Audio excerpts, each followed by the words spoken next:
Mesdames et messieurs, bonsoir. J'espère que vous allez bien. Donc, dans cette vidéo, je vais essayer de partager avec vous la protection de site. Donc, comment je peux protéger un site ou bien une position. Donc, comme vous le savez déjà, si j'utilise une réaction de bromation AlBr3, donc je vais obtenir un composé benzène dans lequel je trouve un Br dans la position ortho et un autre composé. Bien sûr, c'est un mélange avec des quantités différentes. C'est pas un mélange racinique, c'est-à-dire un mélange dans lequel se trouve un composé, un produit majoritaire et un produit minoritaire. Bien sûr, toujours c'est le para et le plus stable, donc c'est le composé majoritaire.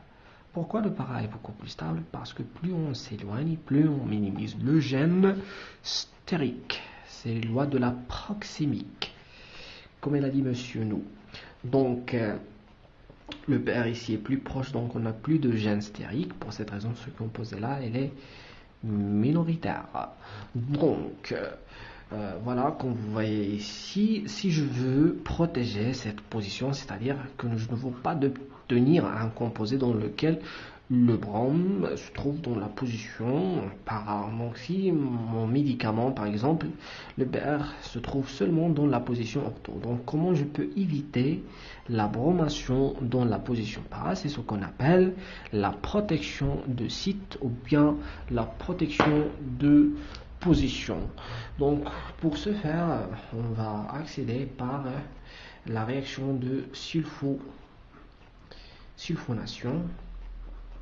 C'est-à-dire que dans un premier temps, on va utiliser le SO3H. Donc, pourquoi on va utiliser le SO3H, la réaction de sulfonation? C'est tout simplement parce que SO3H est facile à éliminer. Donc, on va utiliser le SO3 dans H2. SO4, c'est ce qu'on appelle la réaction de sulfonation. Donc, puis, nous avons déjà étudié cette réaction. Donc, le SO3H va se fixer dans la position para. Donc, comme ça, on a protégé cette position. Donc, on peut protéger une position sur laquelle on souhaite éviter une substitution en Y, d'accord, en y fixant un groupe SO3H que l'on peut ensuite enlever par chauffage en présence de vapeur d'eau. Donc on peut éliminer ce composé là par la suite, bien sûr, après. Donc bien sûr c'est le composé majoritairement. Donc, si je veux obtenir un composé dans lequel le brom se trouve dans la position ortho d'une manière majoritaire, donc je devais remplacer ou bien remplir ou bien protéger cette position. Donc puis je peux utiliser le Br2 AlBr3. Donc le Br va se fixer bien sûr puisque la position para est remplie, donc je peux fixer facilement le Br dans la position que je souhaite. Donc le Br va se fixer ici, et puis il me reste que de éliminer la protection, donc par simple chauffage en présence de la vapeur d'eau. Donc je peux éliminer le SO3H tout simplement, et c'est ça ce qu'on appelle la protection de site para. Donc ici il va se fixer bien sûr le Br.